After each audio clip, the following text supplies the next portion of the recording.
بسم اللہ الرحمن الرحیم نحمدہ و نصلی علی رسولہ الکریم۔ میرے محترم سامعین، آج میں آپ کی خدمت میں ماہ سفر سے متعلق بعض من گھڑت روایات کا تحقیقی جائزہ پیش کروں گا۔ ذرا توجہ سے سماعت فرمائیے۔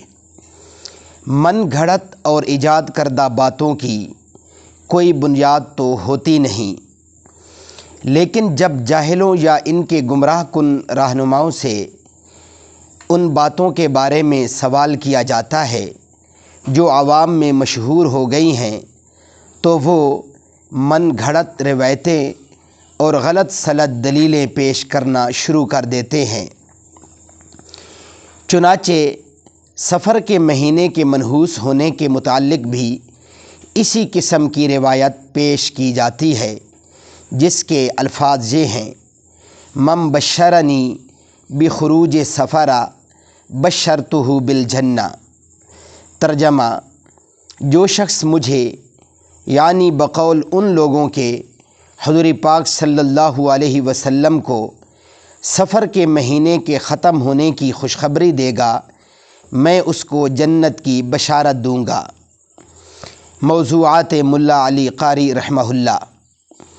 اس روایت سے یہ لوگ سفر کے مہینہ کے منحوس اور نامراد ہونے کی دلیل پکڑتے ہیں اور کہتے ہیں کہ سفر میں نحوست تھی، اس لیے تو نبی پاک صلی اللہ علیہ وسلم نے سفر صحیح سلامت گزرنے پر جنت کی بشارت دی ہے۔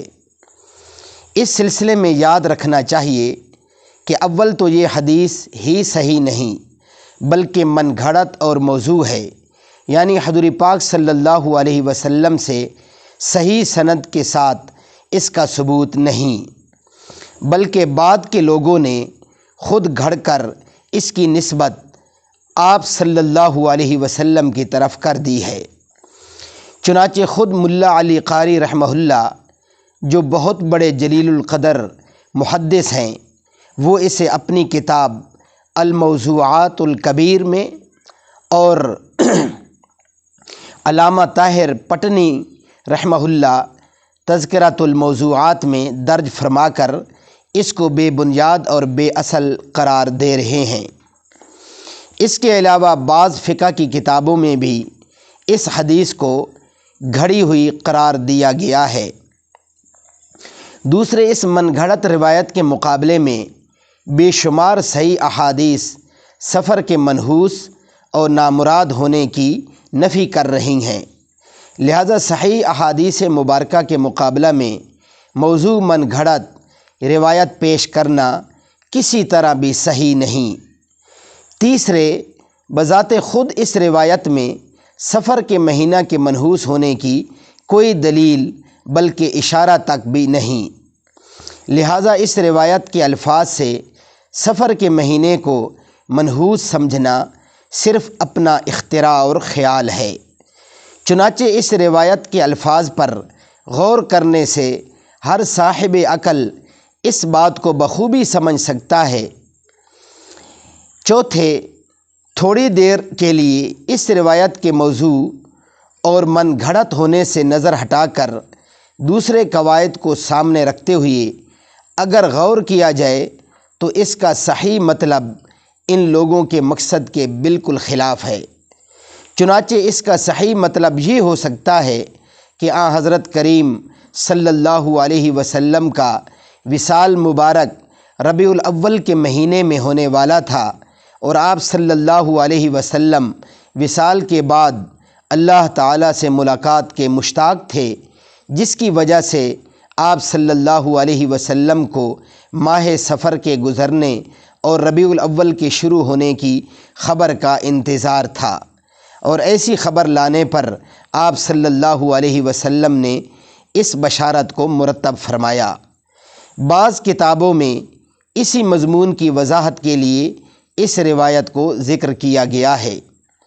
اس سے معلوم ہوا کہ اس روایت کا سفر کی نحوست سے دور کا بھی تعلق نہیں، بلکہ یہ مضمون اور مفہوم خود ساختہ اور من گھڑت ہے، جو مسلمانوں میں غلط نظریات پیدا کرنے کے لیے فرصت میں گھڑا گیا ہے۔ خلاصہ یہ ہے کہ ایک صورت میں خود یہ روایت خود ساختہ ہے اور دوسری صورت میں اس کا مضمون خود ساختہ ہے۔ کسی پہلو سے بھی اس روایت سے سفر کے مہینہ کا منحوس ہونا ثابت نہیں ہوتا۔